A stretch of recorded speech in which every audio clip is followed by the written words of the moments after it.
Hello and welcome back to Beards, Bourbon, and Games. I'm Mike, and with me again I have Chris. Hello? And today we're reviewing Meadow. Let's get into it. All right, so we've got Meadow set up here. Chris, why don't you tell us a little bit about this game? Sure. Okay, so Meadow is a tableau building game, and I'm going to read a little bit of information about what it says here in the rule book. In Meadow, players are wanderers observing nature, home to the most interesting stories where animals and plants are the main actors. Equipped with a map, players wander a picturesque landscape, searching for inspiration among the breathtaking sights. They are led by their passion for discovering the mysteries of nature and by their desire to become acclaimed as the most skilled observer. The title will be won by the person who earns the most points from observing types of animals, plants, and landscapes, as well as from souvenirs gathered during their trip. The competition continues as the Campfire, where players race to fulfill their adventure's goals.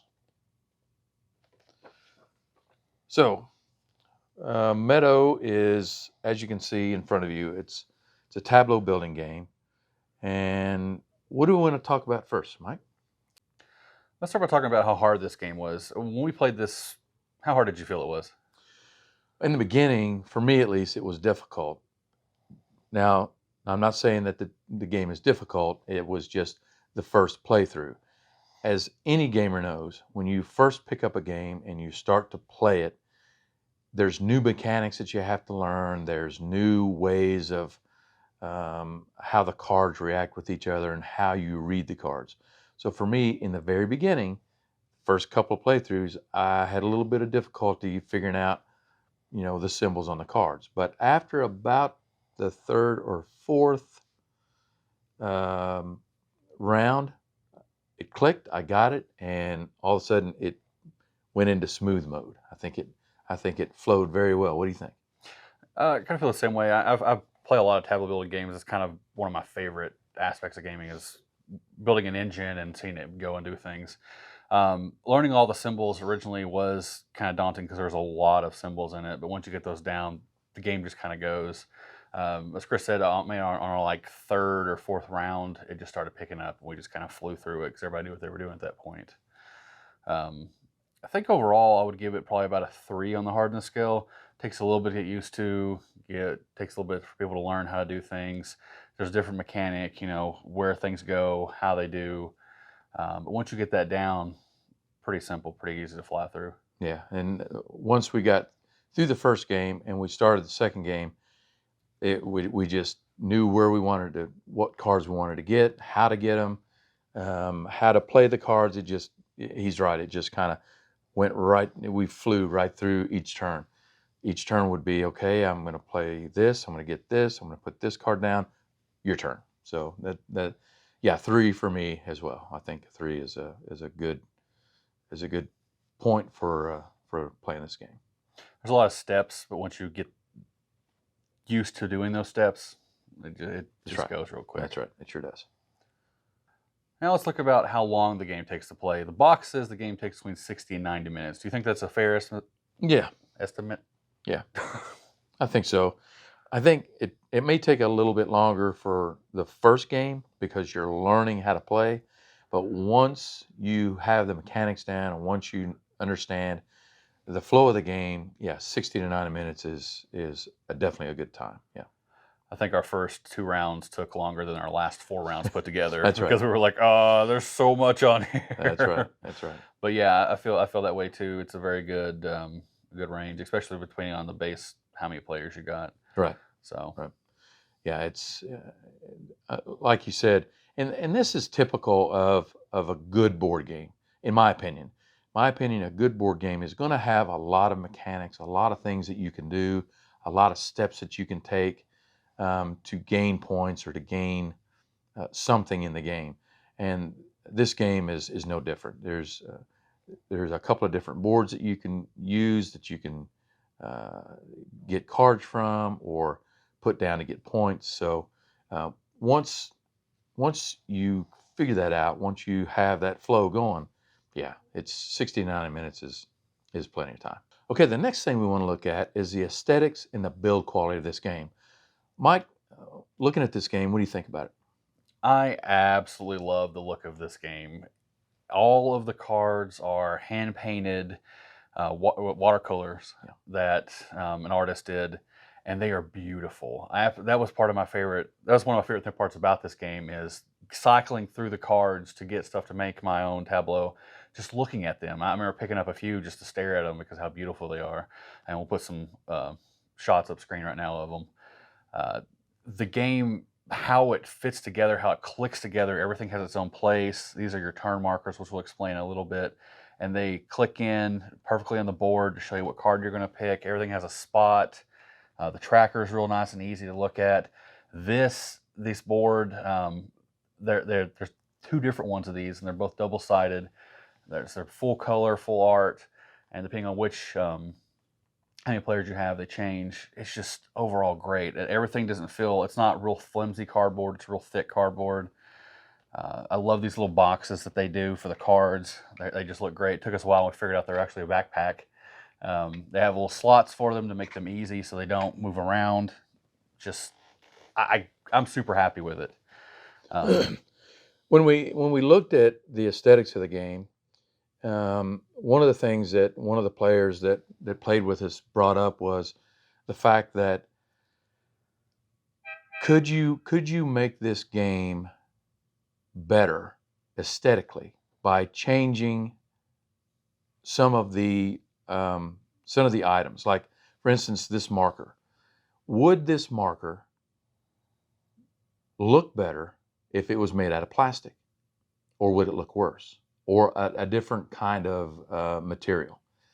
And we came to the assumption that no, because if you make this out of plastic, it's going to have it. It's going to take away from how aesthetically pleasing this game is. So I think I speak for everybody when, and it's the first time I don't like giving 5s at all, because to me a 5 is perfect, absolutely nothing wrong. But we tried to look at this game and say, is there anything that we can say that would bring it below a 5? And all of us said no.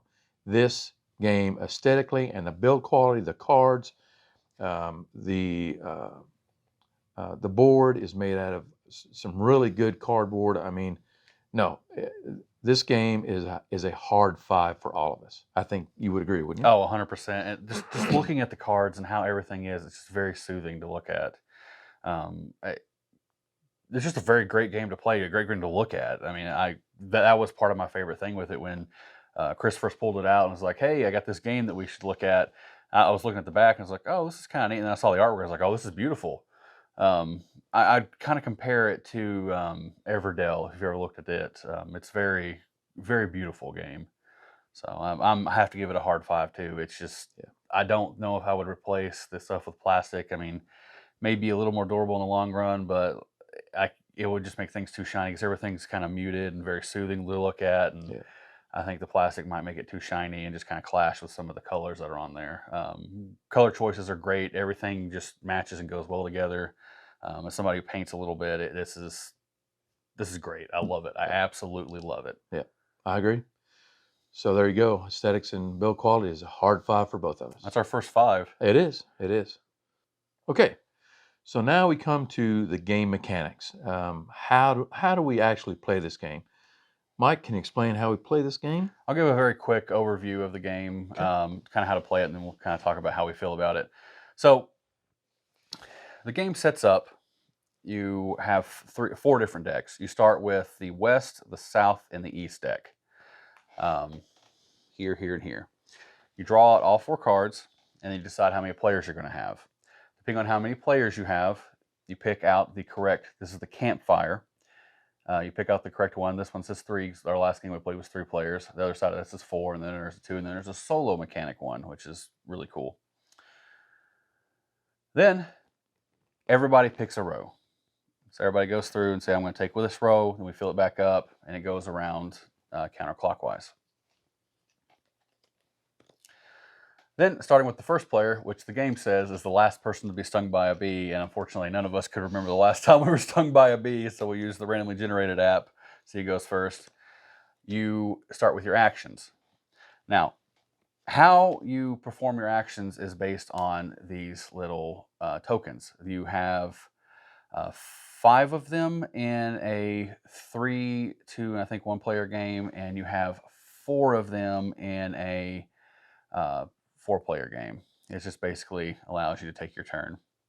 The one that drops is this one that Chris is holding, which is the wild token. I'll explain those in a sec. Yep. So if you look at the board and you say, okay, well, I need one of these cards. Each of these sticks has 2 different things they can do. On the top, it has a number, and on the bottom, it has what's called a special action. And I'll show the sheet of the special actions now for you so you can look at them. In order to take a card off a row, you have to use one of the top. As you can see here, everything is slotted really nice and neat.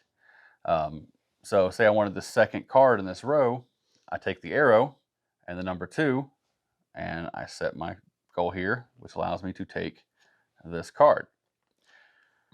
Now we get to the point where if you play here, you're allowed to play 1 card from your hand onto your Meadow. Now at that point we got to explain cards. So all these cards, there's different kinds of cards. There is ground cards, which are base cards. They don't have any cost to play. You just play them. And there's cards that you play on top of these, like these. Each card is laid out into number of victory points, cost of the card, and what the card gives you as a resource when you have it. So in order for me to play this card, I have to have a grass land, and I have to have a grub, which grub or worm, we weren't sure what that was. So I start off with a grass card. You can pick either side, which is nice when you're picking your row. This is your starting card. I'm going to play this butterfly because I have the things. I set it right on top of it. Now, I still get to keep the grass, but as you see, it covers up that grub, and now my new resource is a butterfly. And gets me 2 victory points. Now, the nice thing about this, as you're drawing your cards, you can have more ground cards. You can have up to 10 ground cards in your tableau at any time, and you keep building up from there. Some of the more advanced cards, like this one, for example, requires having 2 grass. You have to have a beetle or a frog, and you have to have a berry to be able to play it. The different ground symbols are litterfall, grass, sands, rocks, and wetlands. And they each have their own symbol. Yep. Another type of card is a landscape card. It plays just like the other cards do. In order to use it, you have to pay the cost on the card. You get the points for that, and have an associated landscape. So if I want to play this one, I'd have to have an empty road, which you start with 1 at the beginning of the game. You get more by performing those special actions I talked about, which we'll get to in a sec. And I have to have a mushroom resource on my tableau showing.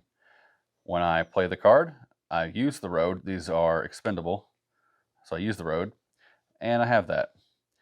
On top of the landmarks, you can play souvenir cards. Yeah. These work just the same way. You have to have a landmark symbol, and you have to have, let's say, a house. That gets played right here. That covers up the landmark symbol, so you can't reuse that, but you get your points. And you keep flowing on through that way and that way. So that's just a quick explanation of the cards. So kind of back to turn order. So if you decide you don't want anything on here and you want to perform some of the special actions, you get to the campfire. In order to perform a special action on the campfire, you take the bottom of it and you place it into one of the empty slots.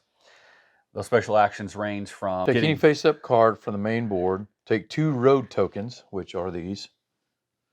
Look at the top 3 cards of one deck, keep 1, and put the other 2 on the bottom, and then play up to 2 cards from your hand into your meadow. Those are the 4 special actions you can take. Now, the thing is, when you're playing a special action, you don't get to play a card normally, unless you play the one that gives you 2 actions. So that's kind of a trade-off. You get these really special abilities, but you don't get to play your cards that turn unless you pick the one. Now, one thing you can do when you play a special action, you have the option of completing one of these goals that are here. These are randomly drawn at the beginning of the game. You shuffle the pile of them and pull out and place them randomly throughout here. In order to score a goal, say right here I have a hawk and I have a bird. You have to be able to have both of these on your tableau showing, and then you can score it. You start with your lowest, which is 2 points, 3 points, and then 4 points. So if I score my first one, I score 2 points. Score my second one, it's 3 points. And score my third one, it's 4 points. And those are just bonus points at the end of the game that you get if you complete those. And it's kind of a race to get to those because we, Yeah. someone that's playing with us, my wife, she got to mine before I got to it. So I had to completely change my plan. And that's and that's part of before I was talking about a lot of things that games have that they can do is you sometimes I found myself focusing on kind of one part of the game, getting the cards, and then the first time I played it, I kind of forgot about the campfire, and then at the end when I was counting my cards, I noticed, I said, okay, I've got 23 points, and then Mike would say, okay, I've got 23. Oh, wait a minute. 24, 25, 26. I'm like, oh man, I forgot about the campfire. So you kind of got to keep all those things in mind, and all those things. You kind of got to look at the whole board state to find out exactly. You may be planning you're going to do this, but also I want to make sure to pay attention to the campfire, so I can get extra points in that way as well. So after I place one, it goes to the next player. He does the same thing. He either places a card to take one off the row and then play a card, or he plays a special action. There's also here in the campfire, I forgot to mention, you can just play a card and say if everything's full over here. We don't recommend that. As a last resort, you want to use that because there's so much more that you can do. But it keeps going back and forth until everybody is out of their little player chips. Once you're out of that, that's the end of the round, and you move from round 1 to round 2. Now, one really neat mechanic is after you pass the halfway point, you pick up all the cards in the middle that are the south cards, you replace the south deck with the north deck, and then pull out all north cards, which are more advanced cards. They have 4 points on them instead of 3 a lot of the times. I don't think I saw a 2 in there. No.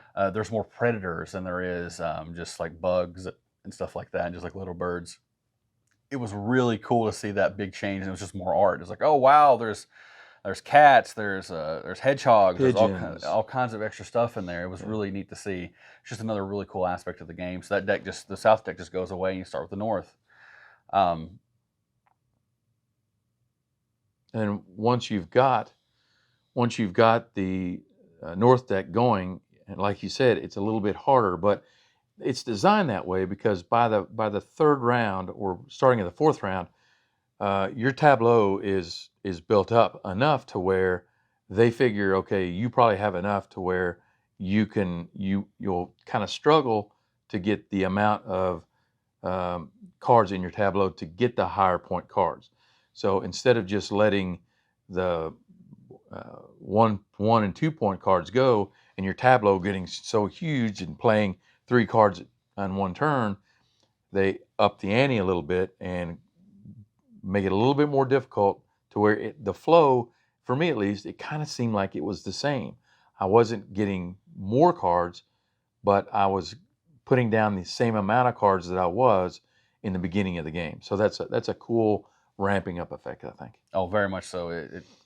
I like how they start you off slow and the south deck's smaller, and then it just gets bigger and badder. Yeah. The cost definitely doubles when you get to the north deck on a lot of things, but the point payoff is worth it. It is, yeah. Again, like in our Yudo review, it seems like a lot of stuff, and this was just kind of a quick overview to kind of tell you kind of how the game works a little bit and kind of show you some different mechanics of it. But once you learn the game and you play your first 2 rounds, I think the third round was safe to say that we knew what we were doing at that point. It flies and it flows really well, and it's a good game to talk over. Like, oh, look at this card. This is very beautiful. All that being said, what would you give this game as far as the game mechanics? What score? I think I'd have to give this game a 4, and there are things that I see about the game that has me give it that number, but I'd like to hear what you think about it. I, I agree with the 4. One thing that became apparent in this game is that there's not a good mix of cards in some of the decks. That we ran into a few situations where we were all waiting on the same kind of card, and there's actually a layout of what deck has more of what in the back of that book, and that's really nice. You kind of know, oh, well, I need to go for this deck or that. But it came a point in time where we all needed landscapes because we all had a bunch of roads because we had played the special action for them, and we couldn't get any landscapes at all. We sat there forever just waiting. Most of us kept playing the special action to draw cards out of there trying to get them, and every single one of us had that issue though. It would be really nice to have a kind of a better mix of them in there. Maybe we just had a really bad shuffle, but they kind of feel like that happened in both games that we played testing it out. It would also be really cool to have a mechanic that you could wipe a row, even if it was a negative, like you had to pay a couple of cards to do that or something, or you had to get rid of something out of your meadow to wipe a row just to bring it all out to try to do something. But I also can see where that would mess with the flow of the game, how it's set up to play. But those are just like little minor nitpicky things. I guess any tableau building game you're going to have an issue where I need this card and it's never coming up. That's but right. I just kind of felt like it was more apparent in this one because everybody at the table had the issue. Yeah. So, And again, that might have been a situational. The next time we play, all of us may be looking for different cards, and the flow goes better, and we're not stuck. And it's not like we were stuck the whole game. It was maybe a round or two that we were stuck, and it wasn't really stuck. It was just like he said before, the cards just weren't coming up that we needed. And again, in a tableau building game, that's going to happen no matter what game it is. So, and again, that was very niche, very nitpicky. It overall, the game is in my opinion fantastic. It's just has that, and then I think that was about all that we thought that could have been better. there was one issue came up where we thought there wasn't enough actions for everybody, and that was we were just playing something wrong. Right. Right. So, but that's what happens when you try to learn a game. You try to read all the rules. In our group, when we play, a lot of times we kind of skim the rules and we kind of get a basic idea of how to play, and then we start playing because we can learn easier for us. It's easier for us to learn a game when we're playing it. Yep. Instead of reading the rules and saying, okay, now we got to do this, we got to do that. And then by doing that, inherently, sometimes you miss things. So, but, when we come to that point where we got a question like, this just doesn't feel right, we start reading the rules and we find it. Oh, it's right here. It tells you that we got to do this. Okay, and then we change the way we play it. So, but that's going to be the same, I think, with a lot of play groups that are playing a game for the first time. So, but once we got past the learning stage and we started just playing the game after we learned it, the fun part about it was just kind of your plan.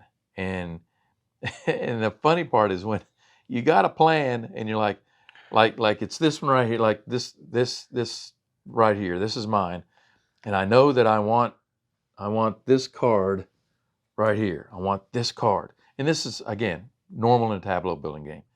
I want that card. Okay, so it was just my turn, but I need that card because it just came out. So he plays, and you're like, don't get that card, don't get that card. Then the next player, don't get that card, don't get that card. And as soon as you say, don't get that card, okay, I'm going to put this here, and I'm going to choose this card. And you're like, oh, they got the card I wanted. But that's the fun part, I think, of this kind of game. That happened a lot to us. I don't know how many times we went back and forth, and then we were being a little vindictive there, and I started going after cards that people wanted because they took my cards. But again, that's the fun of playing a tableau building game. And I'm going to go ahead and say again, this is a hard 4. The small nitpicky things we had are mostly tableau issue games or issues that tableau games have. Yeah. But that being said, what do you feel about the replayability? Well, let me show you um, what I think about the replayability. In front of you is a completed game. This is the state the game was in once we finished playing the game. And there is how many cards are left in the west deck and the east deck. So there's probably, what would you say, half a deck there. Yeah. So just in the base game, the combination of cards is, we haven't even pretty much scratched the surface of it yet. And that's what I like about it, is once you shuffle the cards, different cards come out, different combinations, different symbols on the cards, make you go this way or go that way. So yes, the replayability for me is a 4, and we haven't even talked about the cards that are in the extra cards that you get in these envelopes. So once you play the game, and once you there are certain things that you have to accomplish in order to pull these cards out of these envelopes. So we've got cards that we haven't even seen in the base game, and then we're going to add the expansion cards on top of that. Yeah, I think the replayability is a 4, definitely, maybe even more. What do you think? Yeah, I agree with you. That's a 4, maybe in a 4.5. Like I said, the game is just really nice to look at. It just feels good to play it. You just feel kind of calm looking at the pictures, and they're beautiful. The landscape ones are just to die for. They're so nice. Yeah. And those expansions that you get come with the game. Yep. And they have some really neat things unlocked. It's like, well, if you go to a national park, open that one. Yeah. It's just some nice little things you can do with your family. If you buy this game to play with your family, you can be like, hey guys, if we go here, we'll unlock this. We'll pull the game out. We'll play it right there. You know, Yeah. it's just some. I think there's one during Christmas time. You open another one. So you're with your family. You're playing this game at Christmas. You open up the expansion for the Christmas one, and there's no telling what's in there. It may be snow scenes. It may be, we're not sure what's in them because we haven't opened them yet. But yeah, it's 4 to 4.5 for replayability is definitely it's definitely high. Yeah. And now we come to availability and cost. Now, there have been games that we have reviewed that have been difficult to get. What do you think about this game? How difficult is this game to get? You picked this one up at our local game store. You should definitely check there, see if they have it. I also found it on Amazon, actually for the same price that we found at the game store. Yep. So it didn't seem too hard to get a hold of. There's definitely copies available out there. It's not unlike Edo, which was good luck. Go find where you can. Yeah. This is actually a Poland game that's been translated and brought over here, but it's relatively new, so it's popping up about everywhere. You can find it. You won't have pretty much issues. It costs about it's $54.99, I think is what the cost of it was, which is not a bad price at all for a game this beautiful, and how much time and effort was put into the painting of the cards and how everything looks. This is definitely, I know Chris has it, but it's definitely one I'm going to pick up just because I want it for my collection, just because I like to look at the cards. Yeah. So.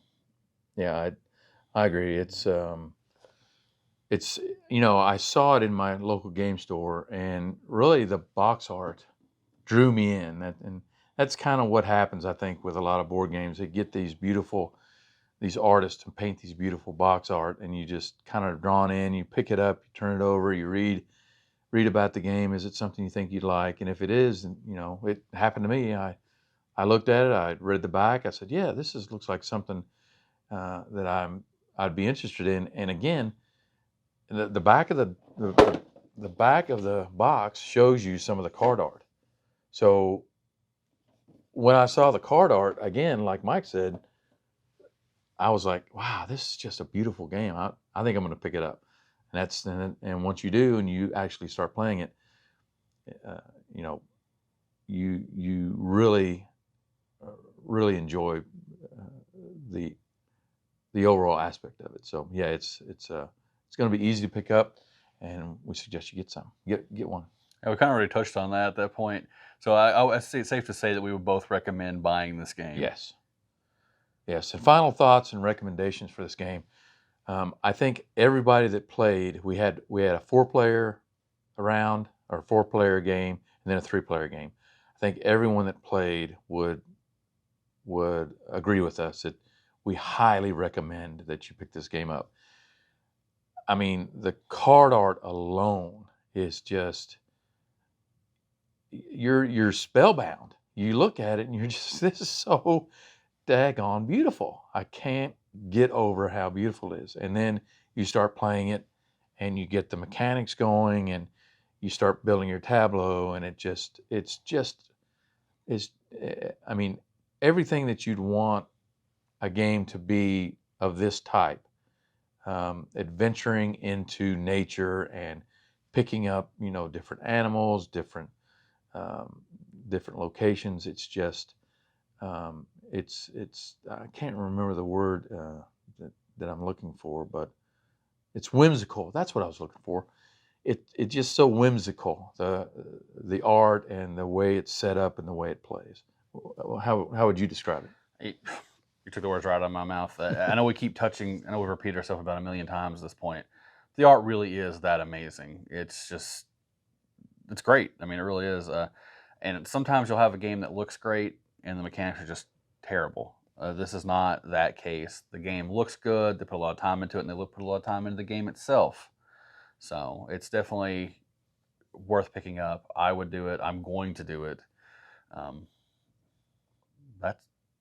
That's about it. You hit the nail right on the hammer. Yeah. Or the hammer right on the nail. Yeah.